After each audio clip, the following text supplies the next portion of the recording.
T-minus 30 seconds.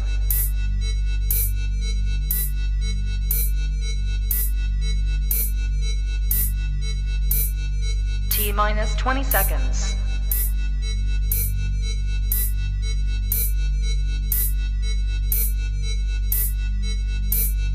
10, 9, 8, 7, 6, 5, 4, 3, 2, 1, 0.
Hi everyone!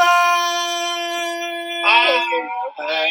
How are we? So we've been joined by a special somebody on this week's group call, but it's not just a group call, it's the whole episode. Yes. It is. So hello Viola, welcome to Locked Up. How are you?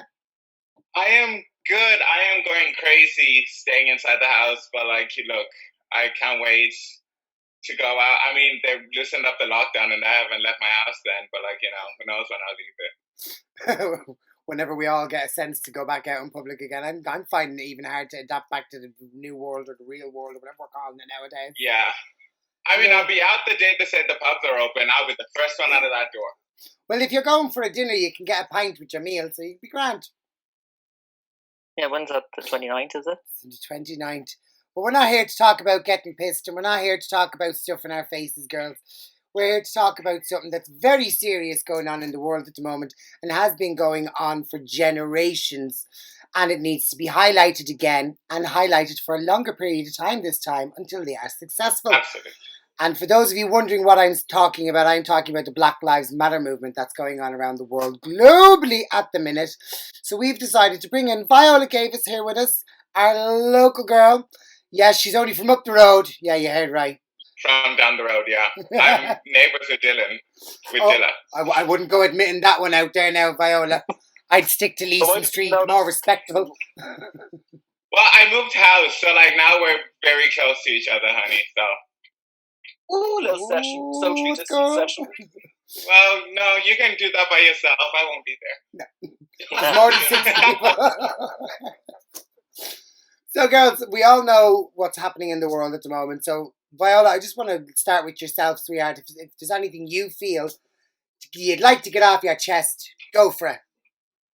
Well, I will say this, though. The way that the queens and the girls in Dublin have been doing and being quite vocal and stuff, it's been quite heartwarming. Obviously, there's some who've been very quiet, who have been you have, bigger platforms than a lot of us combined, and you're quiet. So there's some of those things, but I've chosen not to focus on the negative anymore because I kind of did that for a while. I was like, well, why are people obviously? I mean, I definitely have to question why somebody isn't talking about it. When if they're performing, they'll perform songs by Black women. They'll perform, songs by Black artists. But then when it comes to standing with us and fighting with us, they're nowhere to be seen. You know what I mean? That type of situation that is just well, it's very iffy that like you're there when it's the good times and you're celebrating, but when we want you to fight with us and speak out with us, you're nowhere to be seen. There's some of them that I've noticed, but a lot of the girls have been very vocal, and I'm glad to see a lot of them that I've worked with in the past, and the ones I was meant to work with, who Miss Corona said no, that's not going to happen. I'm glad I'm seeing a lot of them still speaking out on it, that it wasn't just last week. It's not a thing that's saying like it happened last week. The internet was ablaze last week. That's it. No, it is still going on behind closed doors. Just because it is all over your newsfeed, all over the stories of people, that doesn't mean it's only happening then. Yeah. Like, it is forever going. It's been going on since God knows when, like hundreds of years, centuries, but like now it's getting more so that like a lot more people are seeing it happening thanks to phones, thanks to, videos being taken. Like there's a saying that's, people are saying like the world hasn't become more racist. People have just started recording it. Now people are seeing what's happening constantly. You know what I mean? Like, people are like, oh, no, like, this, it was never this. No, it was always like that. There just wasn't cameras. There weren't phones, People weren't recording it constantly. But now that, like, I hate to say it, but it's kind of, like, normalized to see police brutality in a way, which it shouldn't be at all, because they're meant to be there to protect us. But, like, they're doing the opposite, for one race and doing one thing for the other. It's very true, because a lot of people I've heard, and I'm sure the girls might have seen, or yourself might have seen through social media in the last week, is we've got the people, speaking out, being there, and then they've slowly drifted off, and one by one it's weaseled down. Just because it's a week later doesn't mean that the matter is still not happening. Like you said, Absolutely. It's been going on for decades and decades, some might say centuries. So it needs to be dealt with, and we can't let it be brushed under the carpet anymore. Because like the gay liberation movement as well, that got to a point where it was no. Now, granted, the gays have a bit less tolerance. Do you know what I mean? They ran out of patience a lot quicker and dealt with it quicker, and it's time that we do the same as well. Where does anyone stand? Like, I would struggle to find anybody who is, especially a queer person, that would be okay with any sort of treatment of any member of society the way that America does. And kind of what I liked about everything, kind of when I saw the protests and the riots and, social media, like Viola was saying, was ablaze, and everyone was uproar. And then the countries that protested then abroad, like not the States, so the UK here and Paris and all the different countries across the world, like I kind of was like, okay, this is really, really good, because they're not just focusing on what's going on in America. We're now turning our attention to the racism, casual racism, or whatever it is that's happening here. And we're turning our attention and our money and our everything really towards how we can stop that. So, that's definitely a positive thing. But it's like Viola said, it's like it's not new. And it's not going anywhere until everybody's on the same page. And that happens when you become complacent. You know what I mean? It's very easy to say, oh, it's a week later now, or it's 2 weeks later now, so we can all go back to our lives now and, continue to be quiet about it. This it's not going to stop unless the movement keeps going. You know what I mean? And it's not going. The movement's not going to stop. So it's almost like a get on board or be left behind at this point. You know what I mean? Same goes for every single movement that's happened in this country. The marriage equality referendum, the abortion referendum. I know they were referendums, so it's different, but like, it's unique to us, because it's like either jump on board, become more anti-racist, identify the fact that you are white and you do have white privilege, no matter what way you sugarcoat it, and use your voice for good. And like Viola said, it definitely comes down to a lot of the time people with a huge following. They need to be sharing this kind of stuff, and they need to be highlighting this kind of stuff, and people need to be supporting black artists and black businesses far more now, and it needs to become a daily thing that everybody works extremely hard on. As Viola said earlier on, like, it's just become like natural, not natural, but we're used to seeing it, which is like one of the most heartbreaking things. Is like, if I turn on Twitter, if I go on my phone, these videos aren't surprising me anymore, and it's getting to a stage where every time I see it, it really like strikes a nerve and makes me want to use my voice and say, you know what, we need to be speaking about these things, because I have, as I also said earlier on, a lot of people are being really quiet, and that's just like shocking to me. Organizations with thousands and thousands of followers are being silent. People that are supposed to look after us and protect us are being silent. And in regards to like seeing the police brutality videos and stuff, it really is just breaking my heart every time I turn on my phone. But we need to continue to highlight it, and even every time I look at the videos of the statues being pulled down, and like, it really is hopefully the start of a real change that has been long overdue. And I think that we need to go like a lot more like balls to the wall now, not a week later and let it die down, as you were saying earlier on.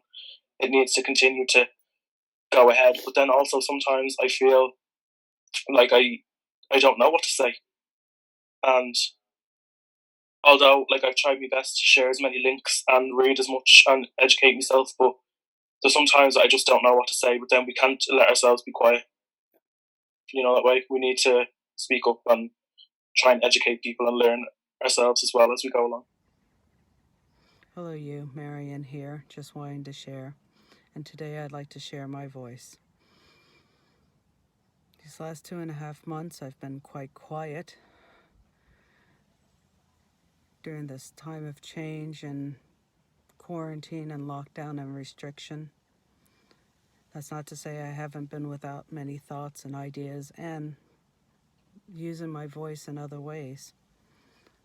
I had hopes and desires to see us emerge from our homes, that we would be more calm and connected and kind and accepting. And instead, in my home, I've been witness on the television to what's been going around the world, specifically in the United States. And as a Black American woman, my heart is broken. I too am sick and tired of being sick and tired to be judged solely on the basis of the color of my skin. 2020. We all have rights. We also have responsibilities. We have the right to live our lives. We have the right to breathe. We have the responsibility to be civil to one another. We have the responsibility to treat each other as we want to be treated, as human beings. However, this is not the case for some, and it's heartbreaking as a mother to witness children's lives being taken. So I'm speaking up and using my voice and ask you to use your voice. Lift up your voice and scream and shout and be heard and speak, because together we come together.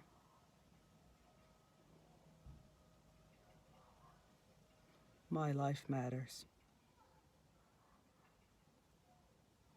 From me, as always, lots of love. Like, there is a thing, say, like, like, even myself, during the whole thing that's happening, I've been reading and I've been educating myself. And one thing there's a few things that stuck with me. It's so much for you to say you're not racist. You need to be anti-racist. You know what I mean? You could sit there and say, I'm not racist. All well and good. But, like, that's on you. But if you're anti-racist, that means you're taking accountability. you're going to pull up any of your friends, your family members, your partner, anybody. You see an injustice, you see racism, you will take it on yourself. That's what being an ally and being anti-racist would be. And also, if you're uncomfortable about anything, that's the type of thing where you go and you sit there and you're like, well, why is that making me uncomfortable? And use that as a way to make yourself grow. Don't let that deter you, because even during the whole thing, I got to a stage, like, you follow me on Twitter, you saw when I was getting the amount of hate I was getting on Twitter because I tweeted, I said Ireland is racist. But It is. the thing that I was getting a lot of white people coming to me telling me Ireland isn't racist, but the Ireland you as a white person lives is completely different to the Ireland that I as a black person lives. You know what I mean? Sometimes it's hard for people to grasp that you have a mother that's very white, which always had blonde or white hair, and then you're dark. They don't seem to get it. Should it not be enough for me to say, well, that is my mother? Or you might get asked, what does it feel like? How does it feel that my mum is white? Does it matter what colour she is? One time I was asked, what would I like to be called? This man kind of grabbed me by the arm and said, oh my God, your English is so good. So I said to him, sorry? And he said, well, you know, your English is so good and you have the Dublin accent. And I said, well, I am from Dublin. And he said to me, where are you from? And I said, I'm from Shamrock Street. And he said, I'm from East Wall. So I'm sure you used to come up and use the swimming pool up beside where I'm from. I said, I was from the tenement houses. And he proceeded to look at me, and I said to him, so you might know such and such. And I named about 5 or 6 families. And he said, yeah, I know them all. And by the time he left anyway, he tipped me very heavily and apologised and said, you're more Irish than I am. He saw me and just thought that I was foreign and that I couldn't speak English. I mean, I did explain. And it was just that whole situation where obviously you could tell that I had hit a nerve and I'd made them uncomfortable. But instead of them sitting there and asking themselves, well, why is it making me uncomfortable? They just go straight to anger and straight to retaliation and come at me from the defensive. So obviously, I'm going to defend myself. I can't sit there and let somebody talk down to me and say, well, you're wrong, when I live a completely different Ireland than you do, you know? And like Connor said, it is acknowledging that you have white privilege. Like, there could be Oprah is one of the richest people in the world. Beyonce, Jay-Z, some of the most rich, most powerful people. But white privilege is a big thing. That, like, no matter how rich you are as a black person, that white privilege is always going to have that little bit more power. Yeah. That little bit more, like, you're just gonna be at an advantage at all times. You know what I mean? That, like, I could be walking in, like, with me and Connor, me and Dodrix, me and Cheryl, me and Yuka. We could all be walking down the street. Something could happen. Chances of me getting stopped or me being asked are much, much higher than any of you guys. You know what I mean? Which is systematic. Like, with Ireland, I've realized Irish people have this mentality of saying they'll bury their head in the sand and say, I don't see it, it's not happening. They'll put blinders on and say, I don't see it, therefore it doesn't happen, which it shouldn't be. When, as a white person, you should sit there. If a person of color or a black person is telling you that something is racist, you don't have a leg to stand on and say, no, it's not. You know, there's a lot of different things, you know, systematic, which is that in education or applying for jobs, chances of a white person getting hired over a black person are much higher. That is systematic racism, you know what I mean? Then there's institutional racism, which would be in universities, which is a lot more white people who go to college than black people, you know? Like, it's just there's little things that happen in society that it all falls down to white privilege. That is what white privilege is. That those little things that we go through that you guys wouldn't even think about. That is little things that have been placed in society to deter, you know, to create a status level almost, or a hierarchy in a sense. Yeah, exactly. Yeah, and like I shared a thing, I found that out the other day, that the idea of white and black and all that is, if we're talking about mankind history, that is relatively new. That was in the 1600s in the Caribbean, that they wanted to separate people, you know, separate and say they wanted to separate the slaves. So the white slave, not the white people weren't even considered slaves. They would have been servants, like, you know, maids in the houses, and then the slaves would have been, like, the black people would have been in the fields. That's where it all started stemming from, that it was like, well, if you're darker, you're not as valuable and you're not as powerful, that whole thing. So, like, I only found that out the other day, and I was like, that, you know, so you never stop learning, and you shouldn't be like, feel like you don't know what to say. If you don't know what to say, you reading up on it and listening to other people, that is doing a lot more than people in offices of power like Trump. He doesn't listen to nobody, you know what I mean? So, like, if you sit there and you listen and you say, well, I'm just going to go and try and educate myself on the topic, and I'm going to see, then that is a lot better than what a lot of people are doing, or what a lot of people would have done, or what you could have done, you know? You could sit there and twiddle your thumbs, but, like, if you go and you educate yourself, you could come out and learn something more, something different about yourself, you know? It's true. And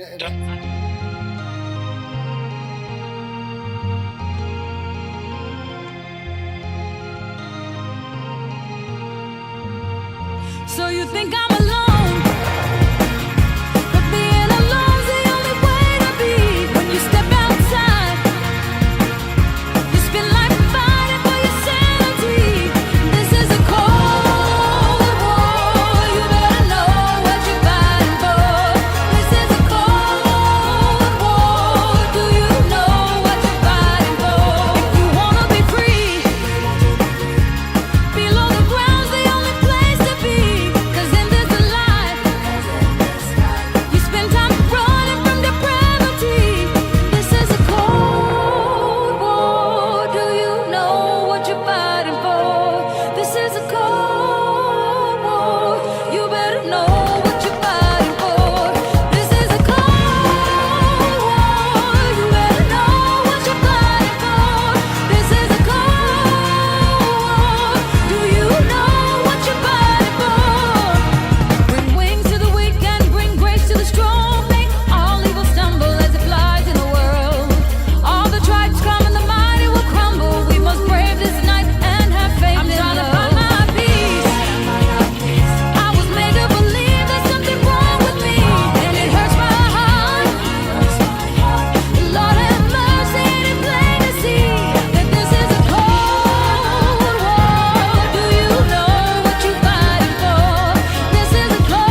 during the marriage equality referendum when Panty Bliss got in some hot water because she called some sort of journalist or somebody a homophobe, and that person was trying to sue her.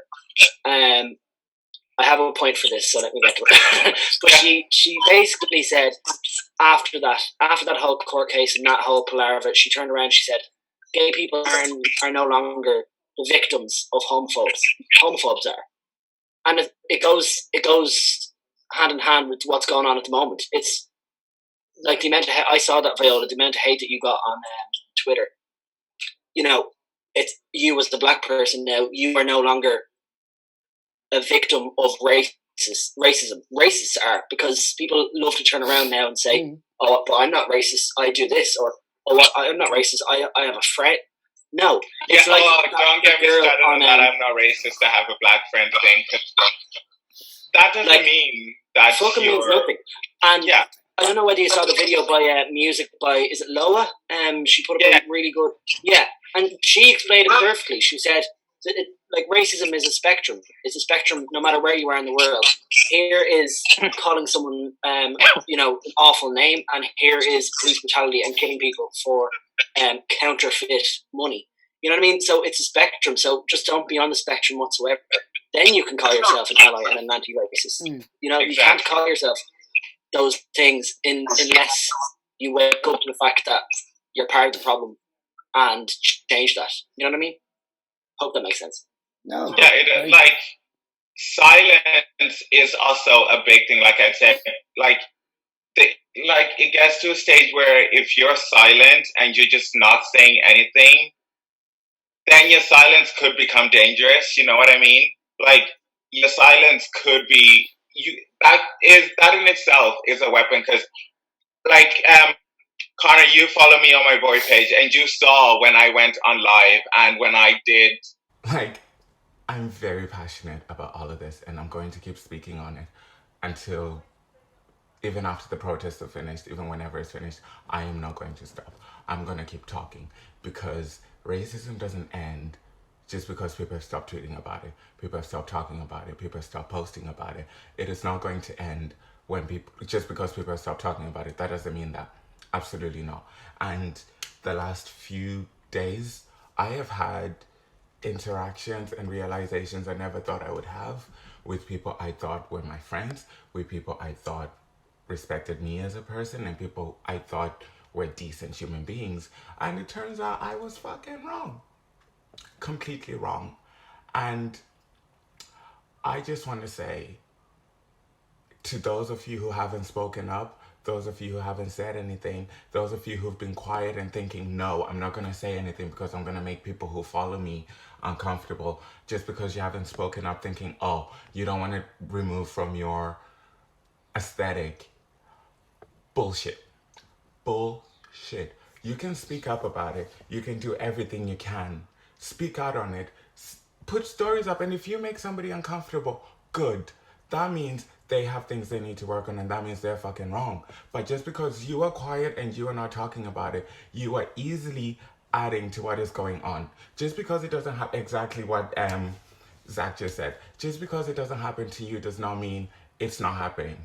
Okay? And if you value me as a friend, if you value me as a person, you would have spoken out about this. And there's so many people of you here who would be the first people to call me to go have for a night out. You'd be the first person to call me, or I'd be the first person you think of.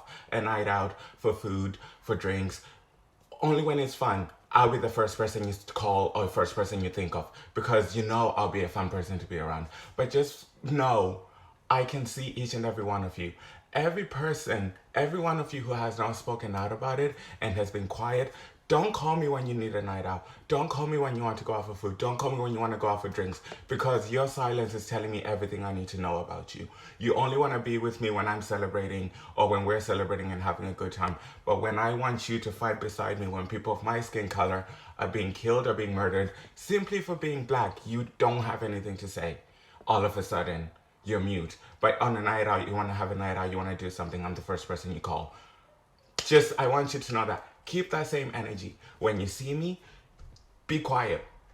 Don't talk to me, because you've been quiet all along here and you haven't said anything.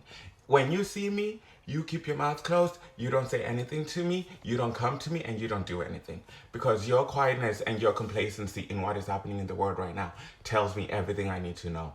Okay, because don't come to me, don't celebrate me, don't come and celebrate the blackness with me when everything is going well. But when me as a black person asks you to speak up on the injustices going on around the world, I ask you to stand up beside me, even to put up a single post on your Instagram story, just a simple post, nothing to be seen, nothing.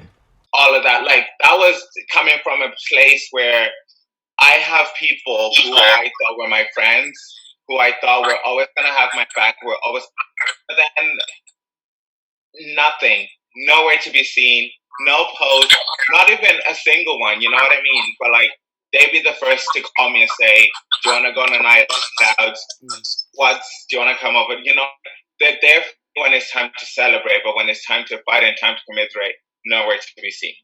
And that is when your silence becomes dangerous, because when I saw some of the people I considered friends being quiet, I was like, you don't value me on the same level, you know, that you'd value somebody fighting for something that is happening directly to you, which, like, I fought to repeal the 8th. I don't get pregnant. You know what I mean? Very true. Like, but I knew that it would benefit those who can get pregnant if, in some circumstances, like, you know, God forbid they're raped and they don't, like, you know, like, there's a lot to it that you just, it's not even like putting yourself in my shoes, is having empathy. It's doing it for the It all greater comes good down as to well, empathy. yeah. You know what I mean? It all comes down to being a decent fucking human being. That's what it all boils down to, because if you can sit there and you can see somebody kneel on somebody's neck for 7-9 minutes and you're just like, I'm not going to say anything, that doesn't really, like,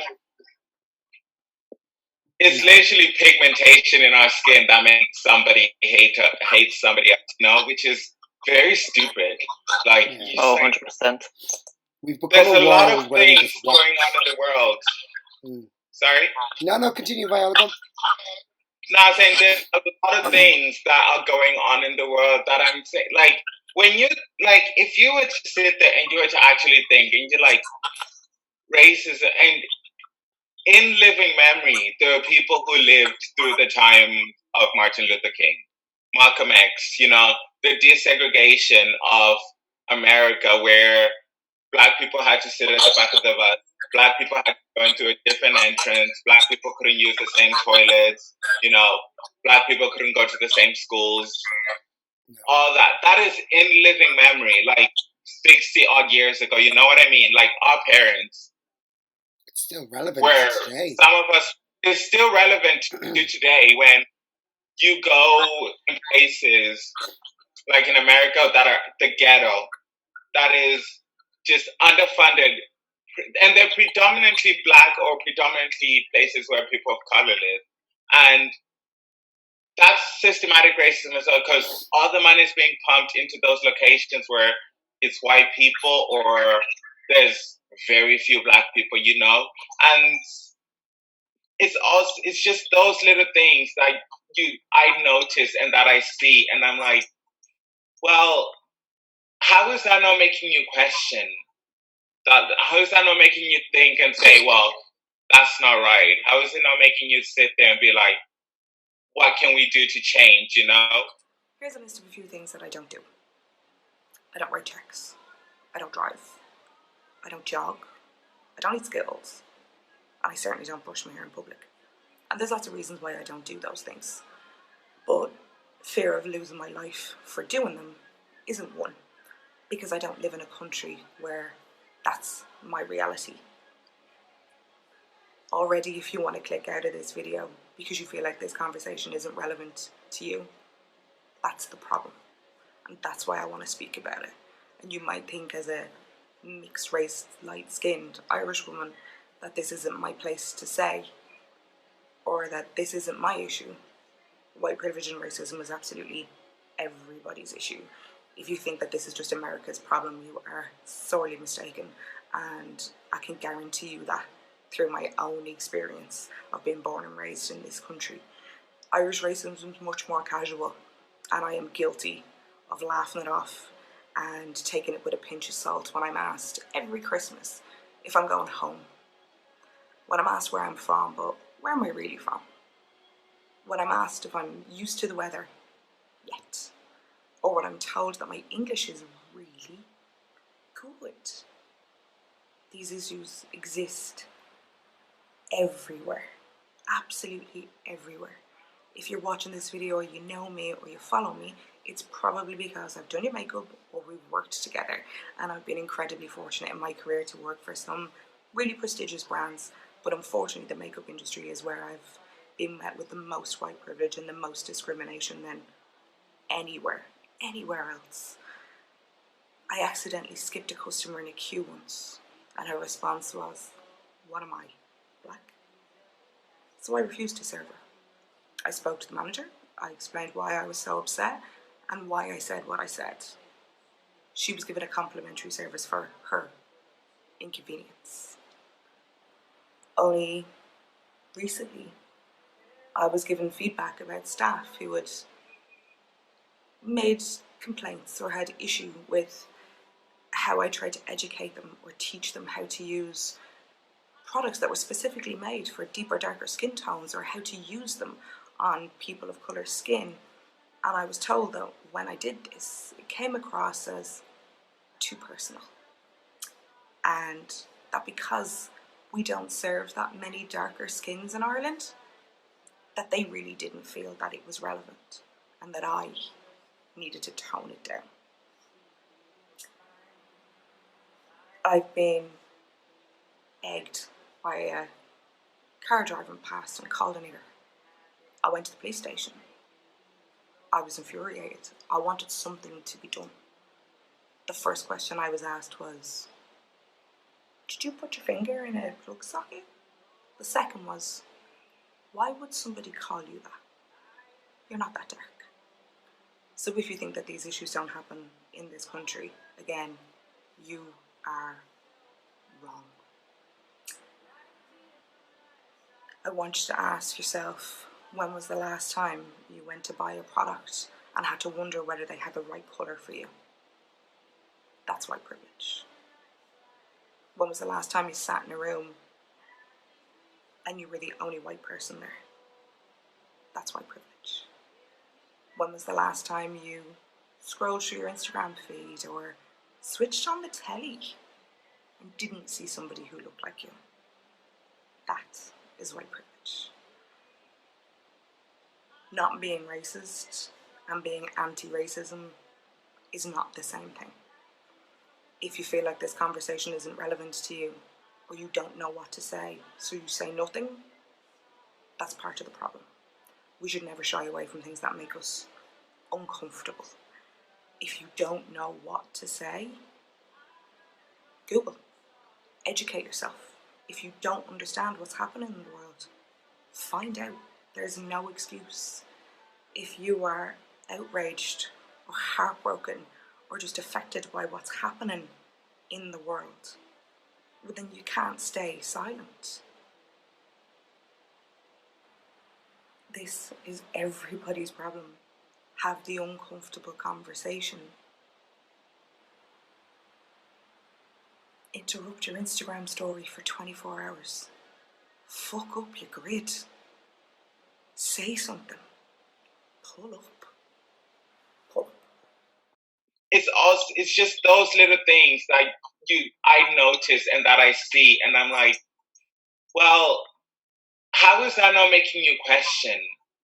How is that not making you think and say, well, that's not right? How is it not making you sit there and be like, what can we do to change, you know? Yeah.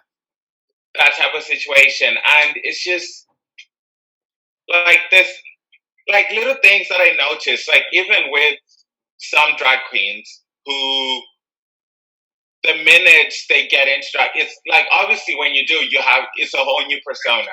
You know what I mean? Yeah. But then some of them gets to the stage where it's like a caricature of black women, and I'm like, you don't see a problem with that? Like, you don't see, like, you're kind of going towards, like, a very slippery path?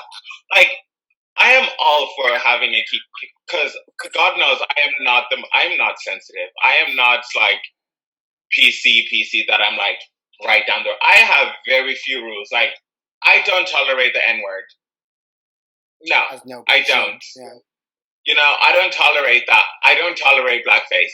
I don't tolerate a lot, like, things that will make you think, be like, that's common sense, yeah. But like, if we're there and having a kiki and you're doing an impression of saying like Cardi B or whatever, I'm not going to take offense to that. But then there's some people who take some extreme that I'm like, and then on the other side of that coin, it'll be if a black person was to do that, they'll be looked down and be like, oh, they're just acting. There's a saying that is ghetto until progression.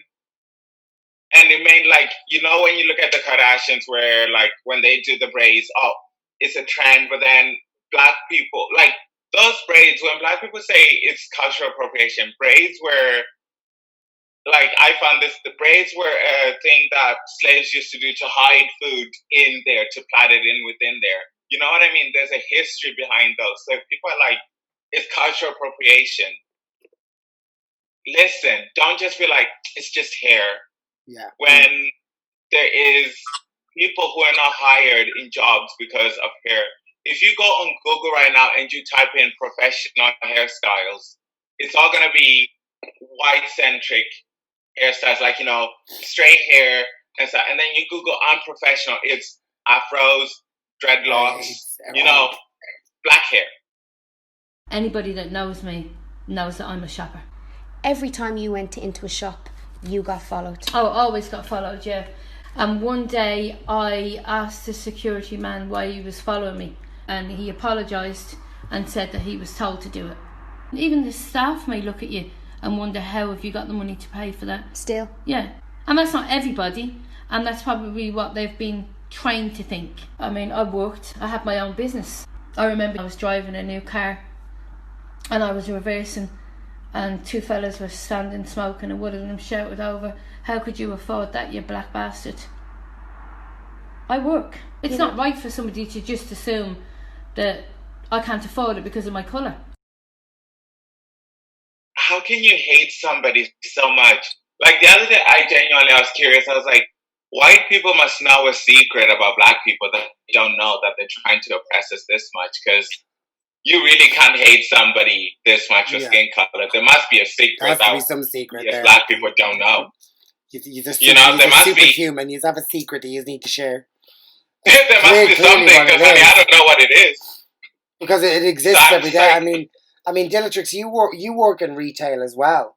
So being on the other side of that fence, would you have witnessed anything ever along those lines on the other side of the fence in retail? From reading up, and like, I seen something the other day. I'm a very big fan of the YouTuber Jackie Aina. That's my favorite. She released a challenge. I love her. She literally brightens my day. She released a challenging makeup brands and companies to release how many black people. The show up challenge, yes. Yeah, and this is challenging brands to say, please release your figures on how many black people that you have hired in your professional positions. And that's not even just counter or store stuff, as in executives and corporate, you know, like head office. Yeah, and that's one thing that struck a chord with me, because I had to think, okay, when I go into work every day, I don't have any black co-workers. I don't. And I'm like, when I go into college, one of my best friends, this is how I'm learning and how I'm growing, is because I have witnessed, like, we all know ourselves. We have, like, we're gay. We're part of, like, the LGBT community. We know what discrimination is like. We do not face it on the same level, but we are familiar slightly. And one of my best friends, every time I had to learn how people react when they speak to going up and touching her hair and being inappropriate, and it took me to witness it myself to be like, right, because at the end of the day, which I have read as well, it's not black people's job to teach us about this. No, we need to learn. Absolutely, yeah. We do need to learn. Because, we need to open our eyes and say, call out this behaviour that's happening. Yeah. And, like, when it's wrong, it's wrong. And it's the same thing that I've noticed as well. Big organisations,